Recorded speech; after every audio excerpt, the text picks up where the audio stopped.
Hello students, मैं हूं प्रशांत पटेल और स्वागत है आपका M2 की इस ऑनलाइन क्लासेस में। इसमें हम सरफेस इंटीग्रल पढ़ रहे थे। पिछले लेक्चर में हमने उसका थ्योरेटिकल पार्ट देखा था। आज हम उसके ऊपर क्वेश्चन सॉल्व करेंगे। तो हमारा क्वेश्चन है evaluate double integration of vector F vector N D F. यहाँ पर वेक्टर एफ दिया हुआ है 18z i cap minus 12j cap plus 3y k cap and s is the surface of the plane. f एक surface है plane के ऊपर, जिसकी इक्वेशन है 2x plus 3y plus 6z equal to 12 in first octane. इसके अंदर ये दिया हुआ है फर्स्ट ऑक्टेन में है ये, ठीक है। फर्स्ट ऑक्टेन मतलब कि xy प्लेन पे निकालना है हमें सिर्फ, ठीक है। चलिए पहले इसका एक बार डायग्राम बनाते हैं कैसा होगा। तो देखो, अगर हमको डायग्राम बनाना है इस प्लेन का तो हमको इस इक्वेशन में हमको थोड़ी चीरफाड़ करनी पड़ेगी। अब ये इक्वेशन क्लियर नहीं हो रही है कि लाइन कि ये क्या काय की इक्वेशन है, और ये हमको कुछ कुछ लाइन की इक्वेशन जैसी दिख रही है, ठीक है। तो हम क्या करते हैं, सिंपल है। अगर इसको हमको ड्रॉ करना है 3D में, तो 3D में कैसा हम मान लेते हैं,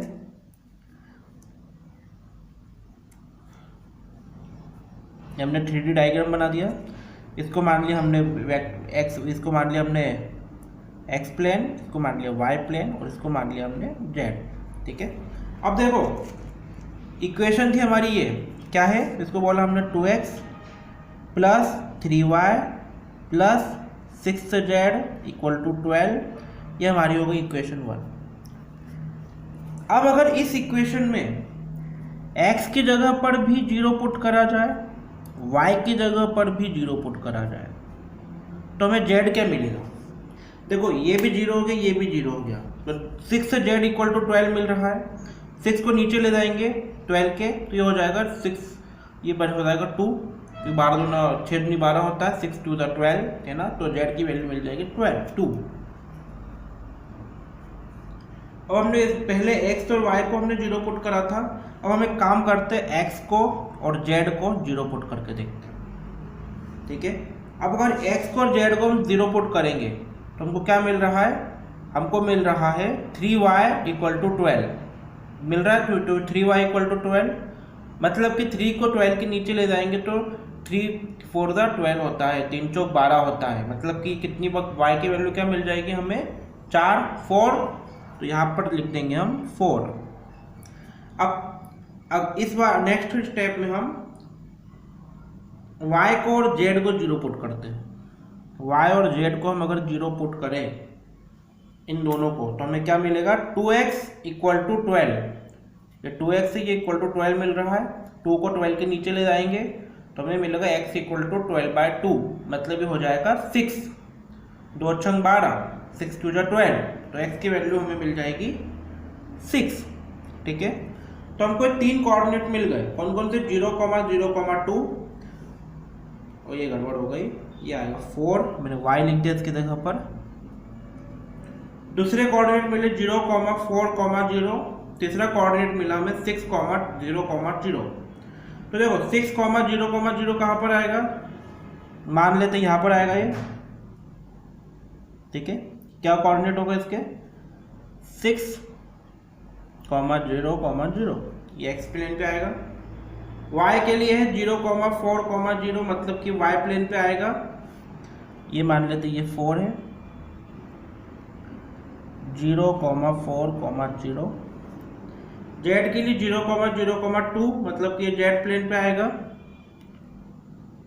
ये हो गया हमारा 0, 0, 2। इन तीनों पॉइंट को मिला देते हैं तो कुछ ऐसा बनेगा।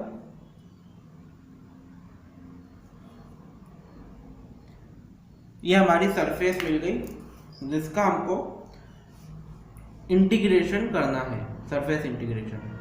इसमें भी फर्स्ट ऑक्टेन का ही हमें सरफेस इंटीग्रेशन करना है, ठीक है। तो चलिए अब इसका हम सरफेस इंटीग्रेशन करेंगे। अब देखो सरफेस इंटीग्रेशन अगर हमें करना है तो हमने जैसा कि पिछले लेक्चर में हमने देखा था कि हमें इसमें तीन चीजें मेन निकालना रहेगी। कौन सी? वेक्टर एफ, एन कैप और डी एस। ठीक है, वेक्टर एफ हमारे पास में गिवन है। देखो वेक्टर एफ जो है ये हमारे पास गिवन है। दूसरी चीज मैं इस पर लिख ही देता हूँ, काम करता हूँ। हमें क्या निकालना पड़ेगा? हमें निकालना पड़ेगा double integration of vector F dot D S vector, या फिर इसको हम ऐसे भी लिखेंगे। हम क्या लिखेंगे? Double integration of surface vector F dot N cap D S. सबसे पहली चीज तो ये है कि हमें लिमिट्स निकालना है, दूसरा वेक्टर एफ निकालना है और तीसरा एन कैप निकालना है। और चौथी चीज जो है डी एस की जगह पर हमें क्या लिखना है? अगर फर्स्ट ऑक्टेन में आ रहा है ये क्वेश्चन, ठीक है, हमारे इसमें गिवन है फर्स्ट ऑक्टेन, मतलब कि हमको एक्स वाई प्लेन पर निकालना है। इसे किस पे निकालना है? एक्स वाई प्लेन पे। और एक्स वाई प्लेन के लिए डीएस की वैल्यू क्या हो जाएगी? तो ये हो जाएगी double integration of on surface S vector F dot N cap D X D Y upon N cap modulus of N cap into K cap, ये हो जाएगा। तो चलो हमारे पास में तीन चीजें हैं, हमको निकालना है वेक्टर एफ और एन कैप और इनका मॉडुलस। वेक्टर एफ हमारे पास गिवन है, हमको अब निकालना पड़ेगा एन कैप। और एन कैप के लिए अगर आपको याद हो तो हमने एक फॉर्मूला पढ़ा था जब हम पढ़ रहे थे वेक्टर ग्रेडियंट। क्या फॉर्मूला था? एन कैप होता है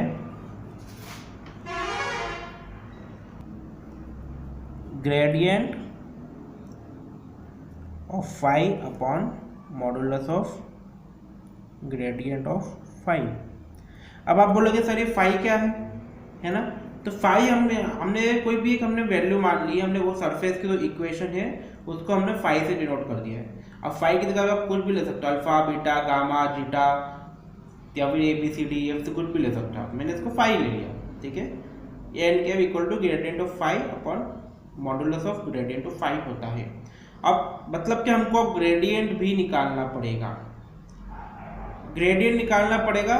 तो सरफेस की इक्वेशन हमको कुछ ये दी हुई है 2x plus 3y plus 6z equal to 12। तो मैं इसको मान लेता हूं कि लेट,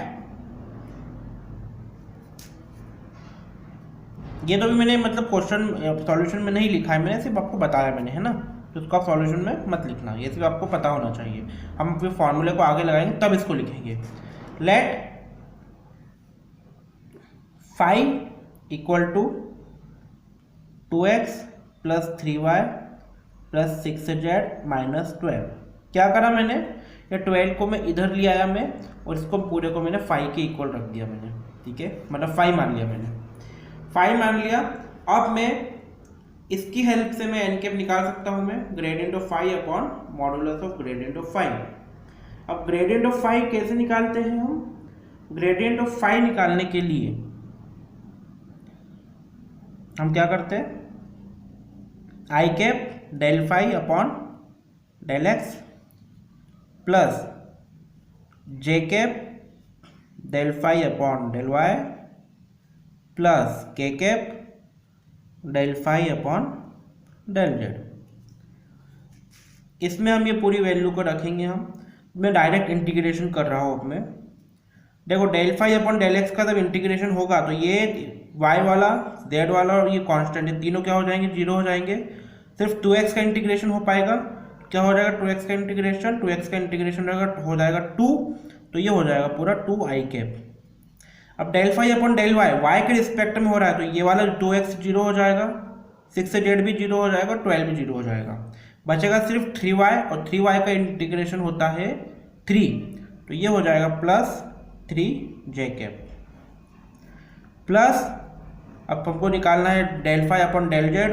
डेल इसकी कंडीशन में 2x वाला पार्ट पूरा 0 हो जाएगा कांस्टेंट होके, 3y वाला पार्ट पूरा 0 हो जाएगा और माइनस 12 वाला पार्ट पूरा 0 हो जाएगा। बचेगा क्या? 6z, और 6z का इंटीग्रेशन क्या होगा? 6z का इंटीग्रेशन होगा 6, तो ये हो जाएगा 6 के कैप। तो हमको ग्रेडियंट ऑफ फाइव मिल गया 2i cap plus 3j cap plus 6k cap. अब हम ग्रेडियंट ऑफ फाइव मिल गया, अब इस वैल्यू को हम उठा के कहाँ पर रख देंगे, इस फॉर्मूले में। ठीक है, तो हमको n कैप मिल जाएगा। n कैप क्या होगा, n कैप हो जाएगा ग्रेडियंट ऑफ फाइव मतलब कि 2i cap plus 3j cap plus 6k cap upon gradient of modulus of gradient of five क्या होता है, अंडर रूट ऑफ 2 का स्क्वायर प्लस 3 का स्क्वायर प्लस 6 का स्क्वायर। ठीक है, इसको हम और सॉल्व करेंगे तो ये हो जाएगा 2i cap plus 3j cap plus 6k cap upon में modulus of under root of 49। आप इसको सॉल्व करेंगे 49 आएगा, और हम जानते हैं अंडर रूट ऑफ 49 होता है कितना, 7। क्यों, क्योंकि इसको हम लिखेंगे क्या, अंडर रूट ऑफ, इधर ही करके दिखा रहा हूँ, 7 × 7 और ये बाहर आके हो जाएगा 7। तो हमको n कैप क्या मिला, हमको n कैप मिला 2i cap plus 3j cap plus 6k cap upon में 7। ठीक है, अब हमको जब n कैप मिल गया है, अब n कैप की वैल्यू को उठाकर इसको हम उठाकर कहाँ पर रख देंगे, इसको हम उठाकर रख देंगे यहाँ पर, और यहाँ पर ये दो जगह पर रखेंगे हम। तो चलिए इसको हम करते हैं सॉल्व। तो इसको करेंगे सॉल्व तो क्या होगा, double integration of s vector f n cap into D S equal to double integration of s vector f की वैल्यू क्या थी, गिवन थी हमको, वेक्टर f हमको गिवन था 18z i cap minus 12j cap plus 3y k cap. ठीक है, n cap की वैल्यू क्या थी हमारी, n कैप की वैल्यू हमें मिली थी 2i cap plus 3j cap plus 6k cap whole upon में 7। फिर था हमारा ds की जगह पर था dx dy अपॉन, अब फिर से ये आ जाएगा, क्या आ जाएगा, modulus of n cap, modulus of क्या आएगा, मॉडुलस ऑफ आता है n cap into k cap, है ना, यही था ना हमारा। देखो मैं आपको दिखाता हूँ वापस से में, is the modulus of dx dy upon n cap dot k cap. तो n कैप की जगह पर वापस से यही आ जाएगा पूरा 2i cap plus 3j cap plus k cap upon 7, और इस पूरे के डॉट प्रोडक्ट में आ जाएगा k कैप, मैं इधर लिख रहा हूँ। ठीक है, अब इसको सॉल्व करते हैं हम। देखो इसको सॉल्व करने में सबसे पहले इन दोनों का डॉट प्रोडक्ट होगा और इन दोनों का डॉट प्रोडक्ट होगा। चलिए करते हैं इसे हम। Double integration of s 18 to the 36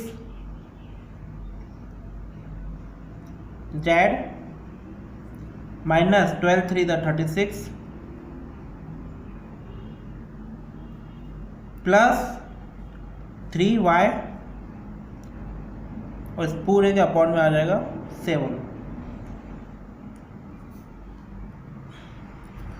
dx dy upon, अब देखो k कैप और यहाँ पर ओनली डॉट प्रोडक्ट में इस साइड पे सिर्फ k कैप है, मतलब कि हम ये मान के चलेंगे i कैप और j कैप वाली जो पूरी टर्म होगी वो 0 है। तो इसका मतलब कि i कैप j कैप का तो मल्टीप्लाई इधर होगा इन दोनों से, तो ये भी 0 हो जाएगा।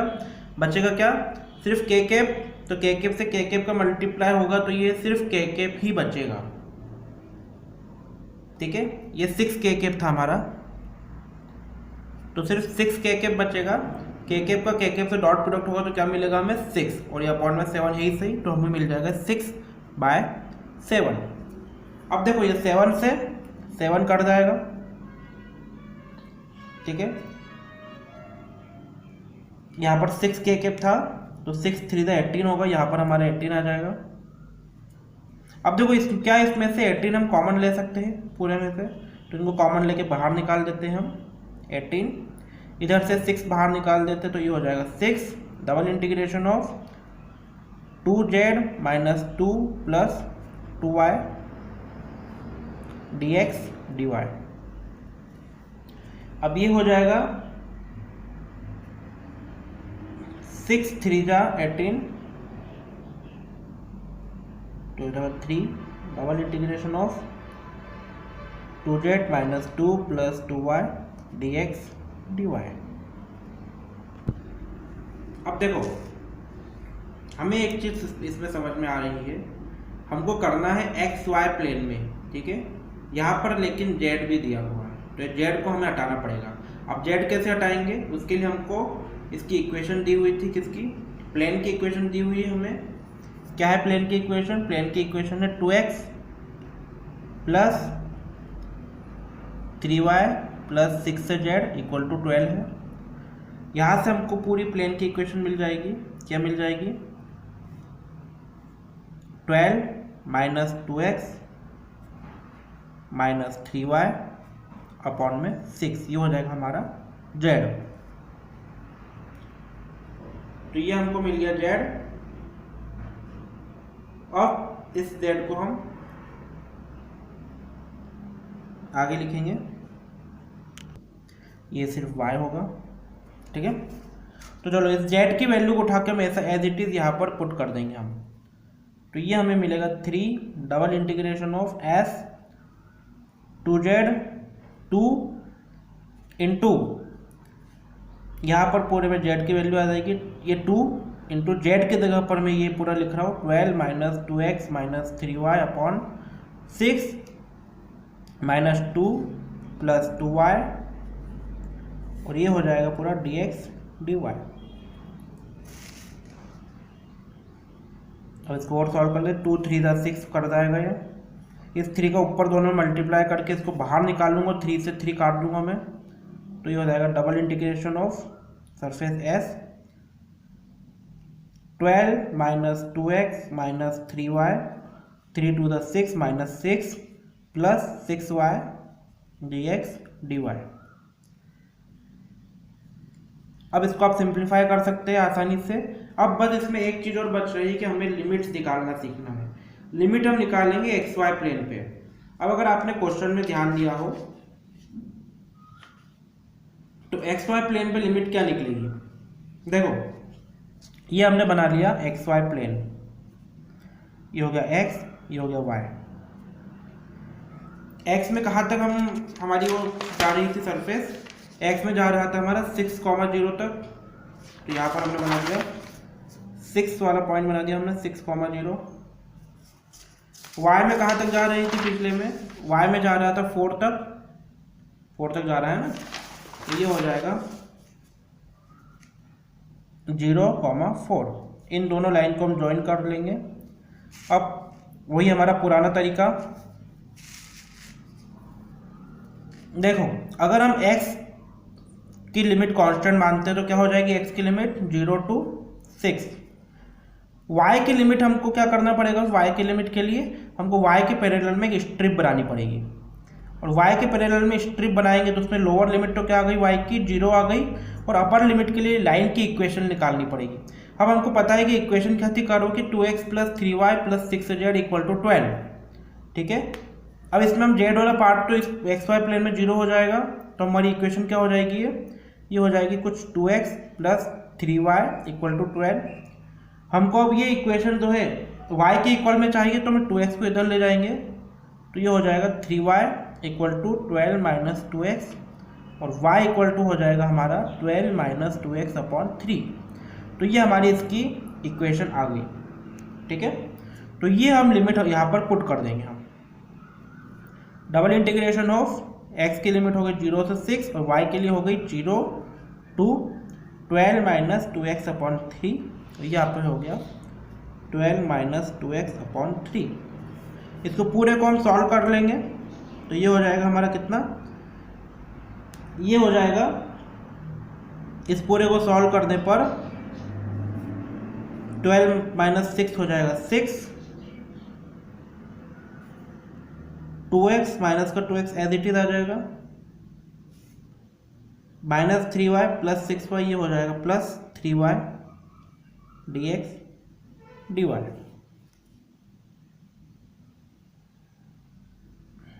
इसमें गड़बड़ हो रही है कि 3, यहाँ पर एक छोटी सी हमारे से गड़बड़ हो गई है। यहाँ पर y था तो ये भी y होगा और ये भी y हो जाएगा, ठीक है। फिर अगर ये y हो जाएगा तो यहाँ पर ये 3 का मल्टीप्लाई जब y में होगा तो ये 3y ही हो जाएगा, और -3 plus 3y minus 3y cancel हो जाएगा एक दूसरे से, तो यहाँ पर हमको मिलेगा 6 माइनस 2x ओनली, ठीक है। अब यहाँ से आप इसको, मुझे लगता है कि मैंने इतने इंटीग्रेशन आपको करवा दिए, डबल इंटीग्रेशन, ट्रिपल इंटीग्रेशन, कि यहाँ से आप इस क्वेश्चन को सॉल्व कर सकते हो इजीली, कोई दिक्कत नहीं आना चाहिए। यहाँ से पूरा क्वेश्चन सॉल्व हो जाएगा। सिंपल इसको इंटीग्रेट करना है और ये वैल्यू पुट करनी है, उसके बाद में वापस से इंटीग्रेट करके वैल्यू पुट करनी है, आपका आंसर आ जाएगा। तो आज के लेक्चर के लिए इतना ही। ये था अपना सरफेस इंटीग्रल्स। अगले लेक्चर में हम देखेंगे कि वॉल्यूम इंटीग्रल क्या होता है। जब तक के लिए थैंक यू वेरी मच।